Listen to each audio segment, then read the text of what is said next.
And what are your thoughts on London as a scene? I mean, we always ask everyone that comes here, what do you think London has as one of its assets, and what do you think we do better than any other city here? And then on the flip side, what do you think we need to improve? Well, listen, man, when I was a dispatch rider, I knew London, right? And that was the greatest beauty of that job. I was living in Stoke Newington and lived east, west, south, north. It was always 15, 20 minutes away on a bike, you know what I mean? Lots of gigs, lots of clubs, I love London, absolutely. And I've seen London go through peaks and troughs, I was a punk in the day, going up to the Lyceum and Music Machine and finding out London via a motorbike, really, you know what I mean? And it goes up and down, when London's skint, that's when it's the best.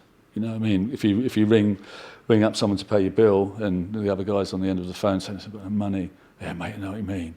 Yeah. Then you start talking about which club you went to. "Yeah, I've been there." "Anyway, no worries, mate. I'll give you 6 months." There's that kind of community where it's £3 to get into a club, not 25 quid. And I've seen that, and I was quite dubious when I came back to London about Silicon Roundabout. It's like app roundabout almost, and so I was a bit. And then there was the Olympics, and it was like London was too jolly, and London was too successful, and there was no edge.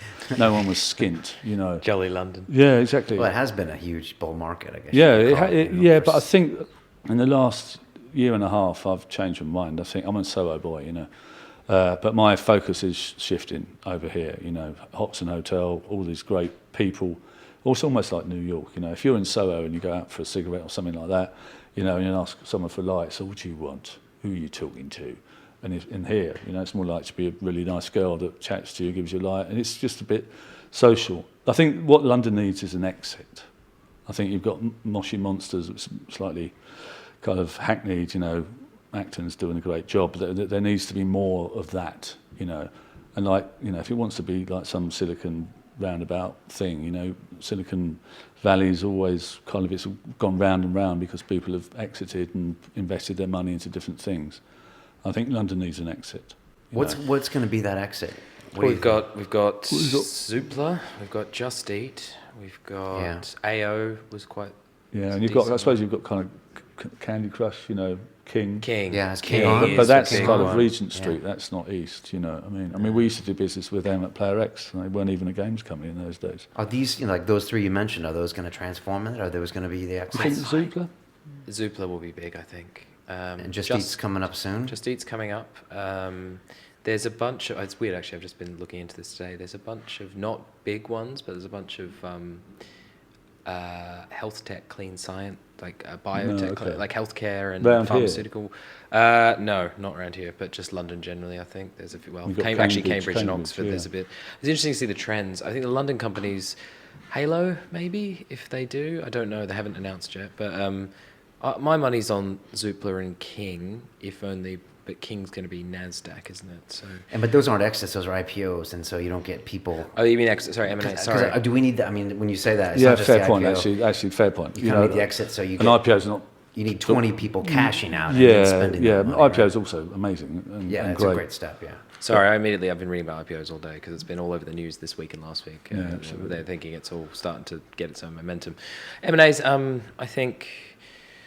Well, there was the Google one for here in London, the DeepMind, the artificial intelligence, 500 million, which is not in, and for a company, let's be honest, nobody had heard of. Like, what was the games one? The games engine. That was a. God, I can't remember the name. I mean, on that same note, what do you think is the asset of London? What do you think London does better than New York? Well, I mean, I'll go back to the point of me knowing London reasonably well over the last 30 years from the punk days. I think it's the best city in the world at the moment.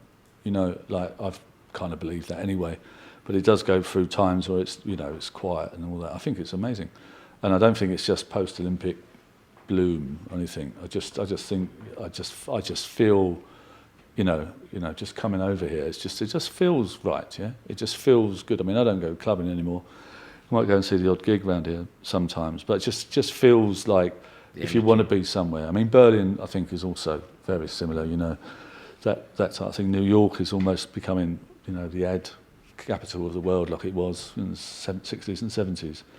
But I think people come to London because they think it's cooler than most cities, and I think it attracts talent, and I think it attracts very cool people. Yeah, no, it does. I mean, you said earlier you like London when it's skint, and right now it's obviously not. I mean, if you try, Yeah, but that's what I'm trying to say. I love London when it's skint, right, and it's really rich at the moment. Super but rich. It's also good. Is that? Do you think it's still good, or is it going to hurt us? I think it's with great. The property values and everything going way up? There is so much cash flashing around this town, and it's not all tech related. It's not all property related. It's finance related. It's all well, real estate in this country, in London, is becoming reserve currency, right? I mean, it's quite clear because it's non-euro denominated, and it's and for Russian, for Middle East, for Chinese, for anyone in Europe who wants to. Yeah, and for all the demerits that receives, it does, whatever bankers make, it does circulate as much as an exit circulates. So I don't think you should be too, there are obviously disparity of wealth and wealth distribution, obviously, but I don't know. It's probably the first time that London's been flush and it's brilliant.